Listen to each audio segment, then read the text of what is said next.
It was a foggy morning in Rastenburg when a tight ring of men walked a narrow path toward a wooden briefing hut that hid the fate of Europe. The year was 1944. The war had turned. On the Eastern Front, the Red Army's summer offensive had shattered German formations.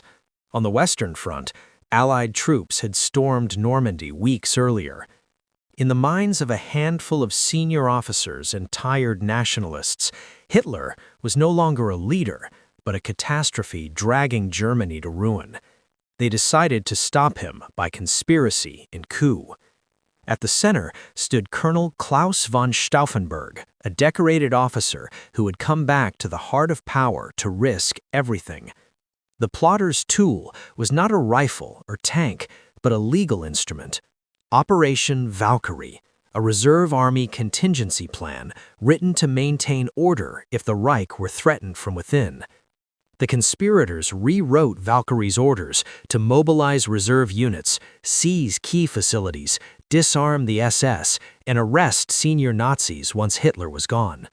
The assassination would be the trigger.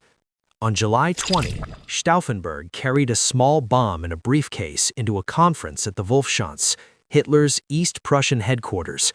He set the device under the table beside the Führer and excused himself, ostensibly to make a call. When the blast came, it tore through the hut. Bodies were hurled, splinters flew. The conspirators back in Berlin heard the radio and assumed the deed was done. They set Valkyrie in motion, ordering troops to secure government buildings and arrest key figures across the capital. But history hinged on a small, brutal twist. The heavy oak table and a moved briefcase deflected the blast away from Hitler. He survived with only minor injuries. Confusion rippled through the plot's carefully timed sequence. Reports from Rastenburg were contradictory. Some claimed the Führer was dead, others that he lived. Rather than the swift, decisive collapse the conspirators needed, uncertainty gave loyalists time to organize.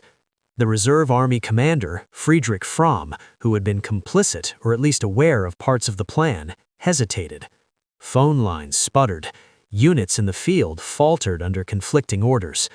In Berlin, the conspirators, generals, diplomats, and aristocrats who had once believed in a different Germany, raced to convert Valkyrie from fiction to fact. They seized the radio station, broadcast announcements, and rounded up some local Nazi officials.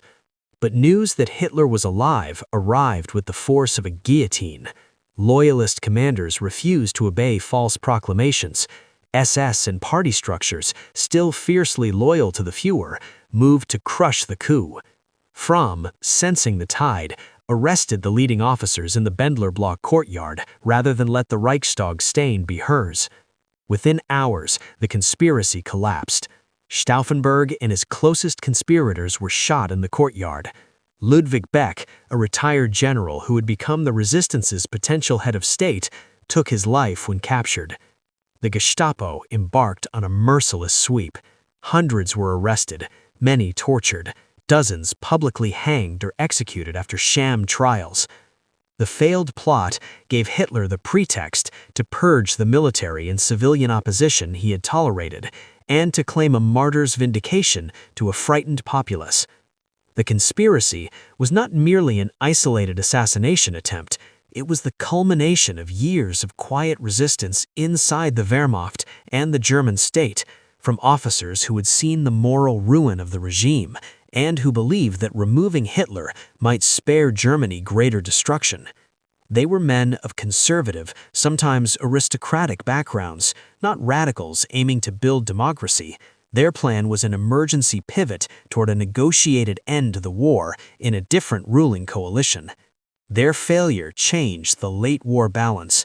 It hardened Nazi repression, eliminated a possible avenue for internal regime change, and cemented Hitler's grip until the Reich's final collapse.